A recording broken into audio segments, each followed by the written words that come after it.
Саналуу мүнөттөрдөн соң дүйнө жүзү жаңы жылды тоскону турат.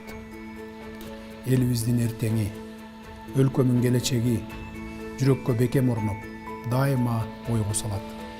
Ал мекен алдындагы чоң жоопкерчилик.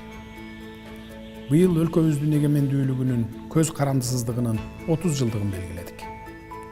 Бул тарыхый күндү ата-бабаларыбыз кылымдар бою эңсеп, канча оор азапты, кыйынчылыктарды көрдү. Тагдырдын тайгак жолунда чабылды, чачылбады, бүлүндү, бөлүнбөдү. Бир муштумга, бир карууга биригип, узун тарыхтын учугун улап келди. Эркиндик ар бир кыргыз баласынын көкүрөгүндө эң ыйык түшүнүк. Ал элимдин көкүрөгүндө арзуу, үмүт, тилек, кыял бойдон жашап келди. Эркиндикке карай кеткен тарых жолуна канча өмүрлөр арналды, канча өмүрлөр кыйылды. Эркиндиктин 30 жылында мен Кыргыз Республикасынын президенти катары элиме алгачкы жолу жаңы жылдык куттуктоо менен кайрылганы жатам. Канткенде элиме ак кызмат өтөп, канткенде элимдин татыктуу өлкөдө жашоосун камсыз кылам. Бул суроолор дайыма түйшөлтөт. Ал ой талбай иштөөгө, алдыга чечкиндүү жана ишенимдүү кадам таштоого дем берет. Мекенди көздүн карегиндей сактап, урпактарга эзелтен келген ыйык аманат катары калтыруу керекпиз. Мекендин ар бир жараны бакубат, жыргал турмушта жашоого татыктуу. Бул менин президент, адам катары ыйык парзым, ыйык миссиям. Ага каруумду казык кылып, өлкө кызыкчылыгын баарынан жогору коюп, мекениме ак кызмат кылууга белсенип келем.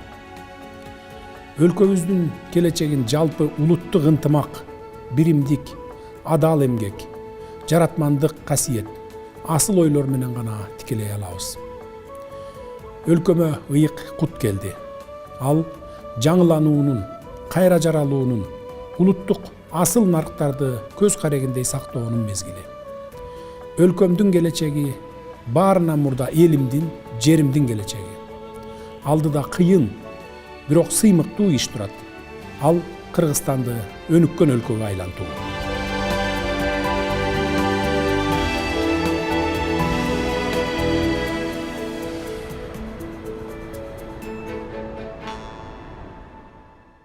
Кымбаттуу кыргызстандыктар, урматтуу мекендештер. Бир нече мүнөттөрдөн соң жаңы 2022 жылдын мезгил чен өлчөмүндө жашай баштайбыз. Мен Кыргыз Республикасынын президенти катары калайык калкымды жаңы жыл майрамы менен алгачкы жолу куттуктап олтурам. Жаңы жыл өткөн жылга кылчая карап, эмне иштерди аткара алдым, бул жыл эмнеси менен эсте калды деген суроолорго жооп издөөгө, ошол эле учурда келечекке карай болочок иштерди, ой максаттарды, аракеттерди алдын ала боолгоп алууга чоң мүмкүнчүлүктөрдү жаратат.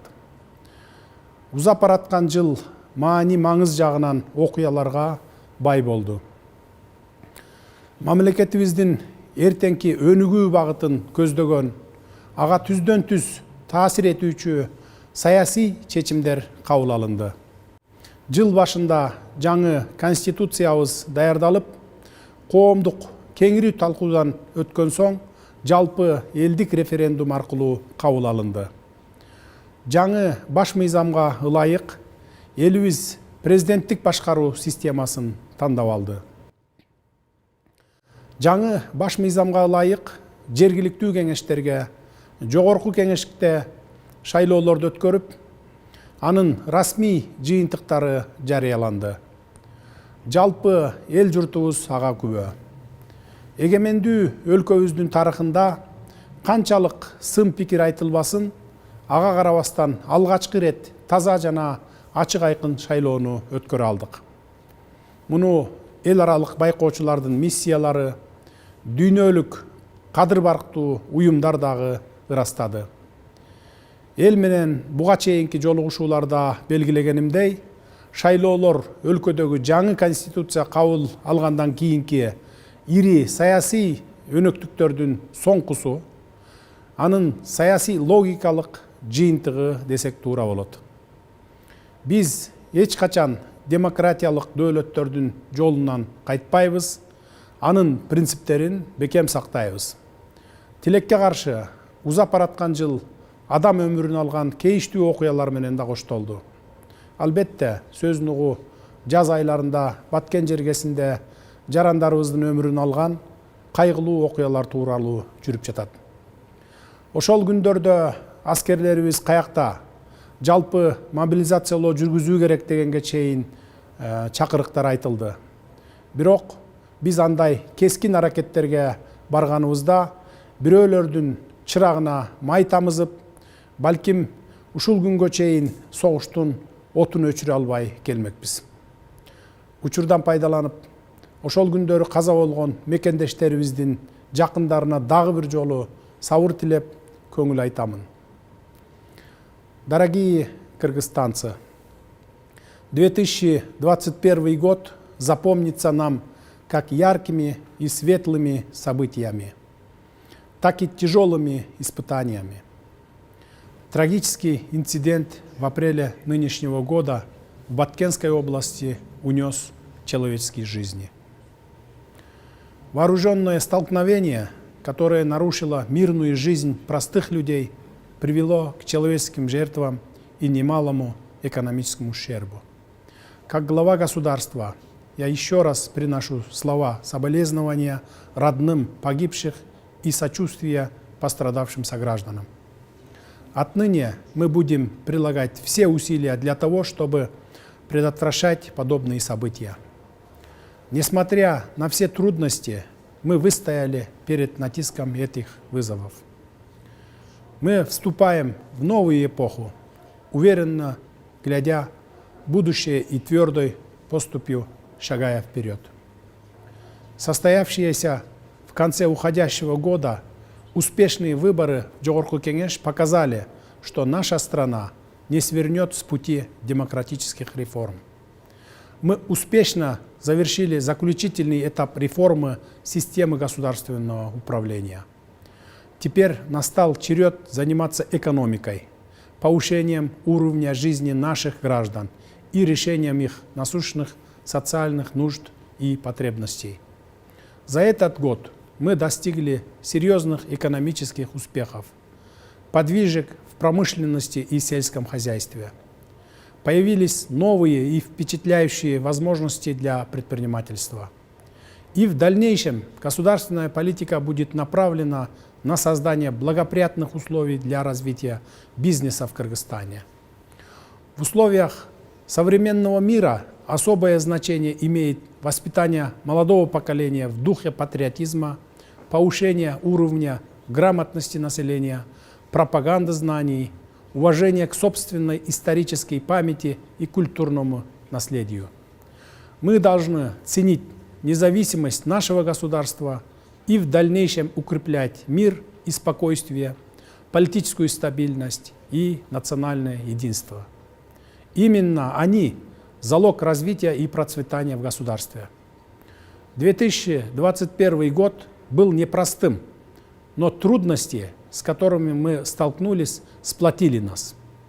Мы должны верить в себя, в свои возможности и в то, что у нас уникальная страна, которая обладает большим потенциалом для развития и человеческими ресурсами. Урматтуу мекендештерим, узап бараткан жылы жалпы аракет менен бир жакадан баш, бир жеңден кол чыгарган биримдигибиз менен коронавирус инфекциясынын жайылышын кескин түрдө ооздуктай алдык. Бирок ошол эле учурда коронавирустун жаңы штамдарынын пайда болушу, башка мамлекеттерде анын өөрчүп жатышы өтө сак болууну, илдеттин жайылышын алдын алуу багытындагы иштерди кылдаттык менен уланта берүүбүздү талап кылат. Калкыбыздын саламаттыгына, билим алуусуна кам көрүү биздин башкы мүдөөбүз. Эң негизги приоритетибиз. Мамлекет тарабынан медицина кызматкерлерине, мугалимдерге карата мамиле кескин өзгөрөт. Алардын айлык акыларын жогорулатабыз. Кадырлуу мекендештерим, мен президент катары кызматка жаңыдан киришип жатканымда өлкөбүздүн экономикалык абалы кандай абалда болгондугу баарыңыздарга белгилүү. Жогоруда белгилегендей пандемия кесепеттери, бюджеттин тартыштык маселеси чындап эле курч турган. Бирок биз элдин ишенимине арзып, жоопкерчиликти мойнубузга алып, кызматка киришкен соң кыска убакыт аралыгында демилгени өз колубузга алып, социалдык экономикалык багыттагы иш аракеттерди ыкчам, жигердүү баштадык. Бул өз кезегинде бизге социалдык милдеттенмелерди толук кандуу аткарууга эле эмес, кайсыл бир деңгээлде эмгек акыларды, жөлөк пул, пенсияларды көтөрүүгө, элдин социалдык маселелерин чечүүгө мүмкүндүк жаратты. Мындай иш аракеттер ушуну менен эле токтоп калбайт. Бюджет чөйрөсүндөгү кызматкерлердин эмгек акыларын дагы жогорулатуу иштери мүмкүнчүлүккө жараша мындан ары дагы улантылат. Мындан тышкары, мамлекеттик банктар аркылуу айыл чарба багытындагы иштерге берилген насыялардын максаттуулугу менин жеке көзөмөлүмдө экени дагы бир жолу айтып өтөйүн. 6% арзан кредиттерди аткаминерлер тааныш билиштикке салып, өздөрү алган учурларга эми жол бербейбиз. Аз камсыз болгон үй бүлөлөр үчүн электр энергиясына тарифтер жаңы жылдан баштап 50 тыйындан эсептеле баштайт. Бул аз камсыз болгон 112 миңден ашуун үй бүлөгө мамлекет тарабынан колдоо көрсөтүү дегенди билдирет. Кыргызстан суу башында турган өлкө экенин, энергетикалык коопсуздукка жетишүүнүн стратегиялык маанисин эске алуу менен энергетика тармагынын туруктуу иштеши жана өнүгүүсү боюнча кечиктирилгис чаралар көрүүлөрүн баса белгилеп айта кетейин. Өлкөнүн улуттук коопсуздугун камсыз кылуу, мамлекеттин коргонуу жөндөмдүүлүгүн арттыруу жаатында үзгүлтүксүз иштер алып барылууда. Маселен, эгемендүү тарыхыбызда биринчи жолу өз каражатыбызга коргонуу мүмкүнчүлүгүбүздү күчөтүп, аскерлерибизди азыркы заманбап техника менен камсыз кылдык. Ошону менен бирге өнөктөш өлкөлөрдүн колдоосу менен аскердик техникалар жаңыланууда. Көп жылдардан бери мамлекеттик чек арабыздын айрым тилкелерин так ажыратуу маселеси чечилбей, бийликтен бийликке өтүп, олуттуу көйгөй бойдон калып келген. Биз аны колго алып, дипломатиянын жолу менен чечүүнү кескин жүргүзүп жатабыз. Чек ара маселесин чечүү орчундуу маселелерибиздин бири. Чек ара тилкелерин так аныктоо, делимитациялоо жана демаркациялоо жаатында иштерди жүрүп жаткандыгы боюнча маалыматтар элибизге байма-бай берилип жатат. Бул иш тыкыр көзөмөлдө. Урматтуу мекендештер, жаңы жылда Кыргызстан Евразиялык экономикалык биримдикке төрагалык кылат. Баарыңыздар баамдап тургандай, бул биз үчүн олуттуу жоопкерчилик. Өлкө экономикасынын өнүгүп өсүүсүн камсыздоо максатында инвестициялык климатты жакшыртуу үчүн бир топ иштер аткарылууга тийиш, бир топ иштердин турмушка ашуусу мерчемделип жатат. Урматтуу мекендештер, үстүбүздөгү жылы Кыргызстан эл аралык мамилелерди өнүктүрүүгө, жакынкы жана алыскы мамлекеттер менен болгон дипломатиялык байланышты чыңдап, көп тараптуу мамилелерди жүргүздүк.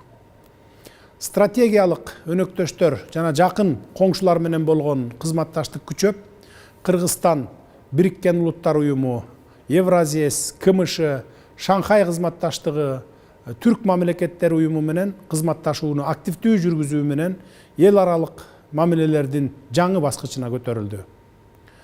Жаңы жылда дүйнөлүк державалардын жетекчилеринин Кыргызстанга расмий иш сапары менен келиши күтүлүүдө. Бул да биздин өлкөбүзгө болгон эл аралык ишенимдин белгиси. Урматтуу мекендештер, Кыргызстан тоолуу өлкө.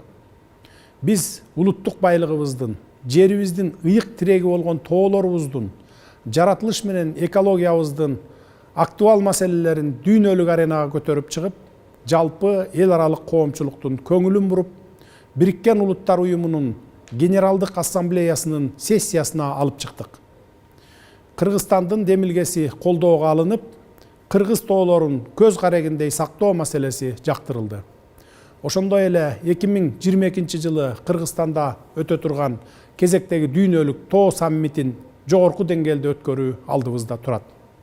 Тоолор элибиздин куту. Кут элибизге ошол тоолордон келерин ата бабаларыбыз айтып келген.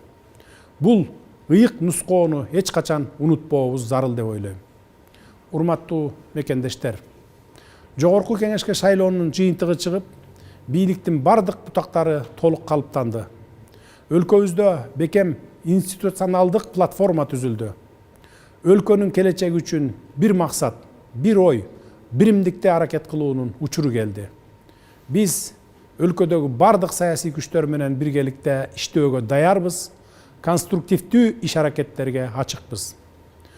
Курулай саясаттан жаратмандык иш көтөлүү. Өлкөнүн тагдырына баарыбыз бирдей жоопкербиз. Ал жоопкерчиликтин башкы маңызы өлкөбүздүн экономикасын өнүктүрүү. Урматтуу мекендештер, алдыбызда өлкөбүздүн экономикасын бийик деңгээлге көтөрүү, илим билим, маданият тармагын өнүктүрүү, Кыргызстанды жакынкы жылдары алдыңкы өлкөлөр катарына кошуу милдети турат. Мына ушундай асыл максаттарга жетүү менен элибиздин ынтымагын, биримдигин бекемдеп, өнүгүүгө жол салабыз. Жаңы жыл асыл ой максаттардын турмушка ашкан жылдарынан болсун. Элибизде, жерибизде туруктуулук, түбөлүккө орноп, бакубаттуулук менен бардаргерчиликке жетишели. Мекенибизде дайыма тынчтык өкүм сүрүп, асманыбыз ачык болсун. Жараткан тилектерибизди кабыл кылсын. Жаңы жыл босогосунда элибизге бекем ден соолук, дастарконуна береке, адамдык жашоодогу аруу тилек, чексиз бакыт каалаймын. Дагы бир жолу жаңы жылыңыздар менен, урматтуу кыргызстандыктар.